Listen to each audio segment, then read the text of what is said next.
Did you know you can improve your English without studying grammar books?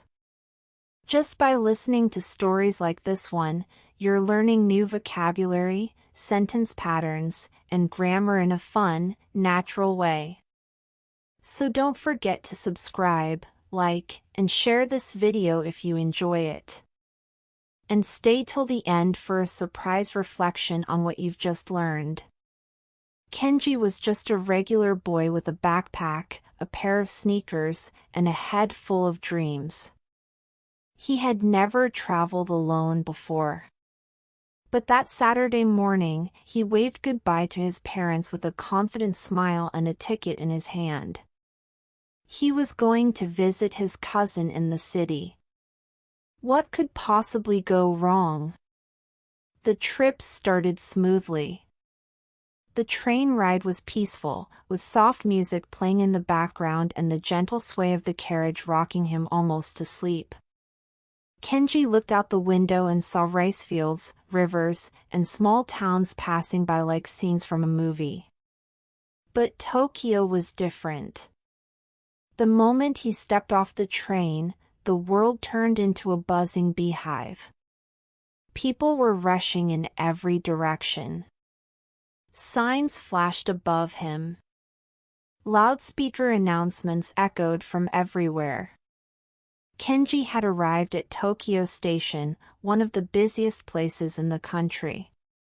He checked his paper ticket again. His next train was supposed to take him 2 more stops, straight to his cousin's neighborhood. He had plenty of time. Or so he thought. He stopped at a vending machine to grab a bottle of orange juice. He even sat down for a few minutes on a bench to tie his shoelaces properly. But when he finally reached the platform, his heart dropped. The train was gone. Gone, like a balloon let loose into the sky. Kenji stared at the empty track. He had missed it. Completely. He walked back to the main hall, hoping to find a way to fix things. Maybe there was another train. Maybe someone could help. But the information counter was closed. It was already evening. Most shops were closing too. Kenji didn't panic. Not yet. He was brave. After all, how hard could it be to wait for the next train? Then he looked up at the digital schedule board. The next train wasn't coming until morning. Kenji reached for his phone. No battery. He had forgotten to charge it. Great. He thought about calling his cousin from a payphone, but he didn't have any coins. Even if he did, he wasn't sure he remembered the number. So there he was, alone, in the heart of Tokyo, with no phone, no train, and no place to go. That's when he noticed the waiting room. It wasn't fancy. Just a square room with rows of plastic seats, bright lights, and a few sleepy travelers curled up in jackets. A janitor was slowly sweeping the floor, humming a tune only he understood.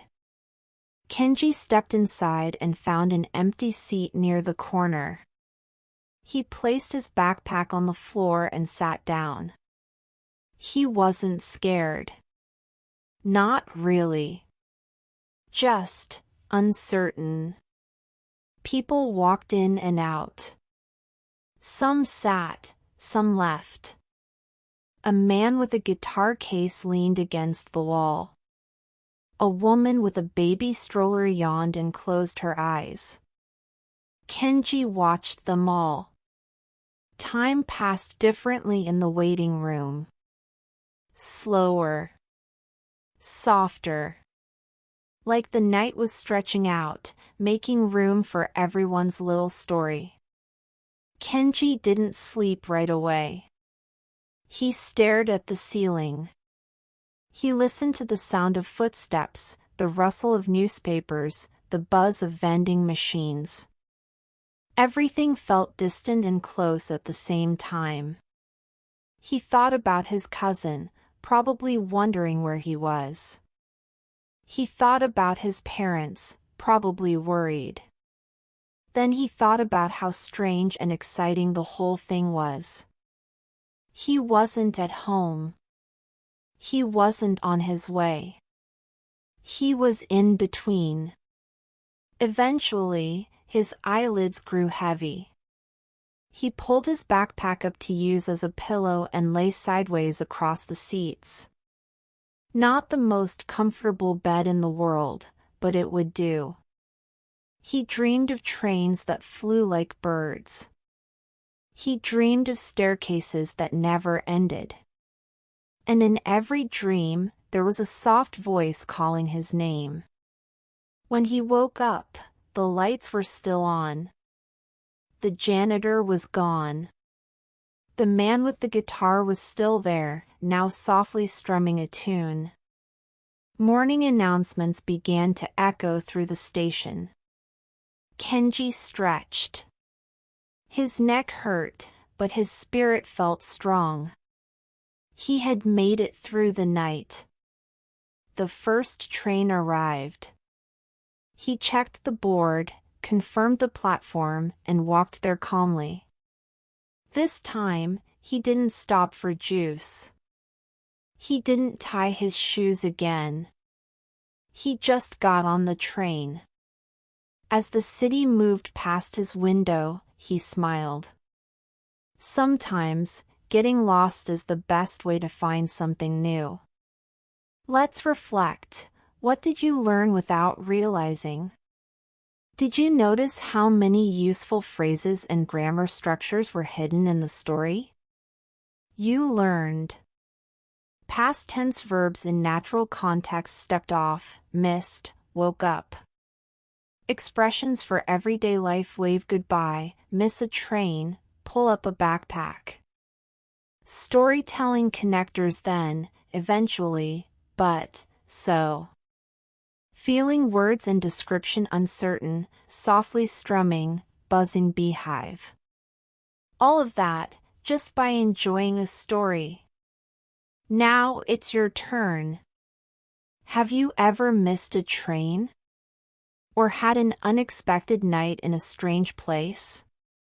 Share your own story in the comments below. And don't forget to like, subscribe, and share if you want more stories like this.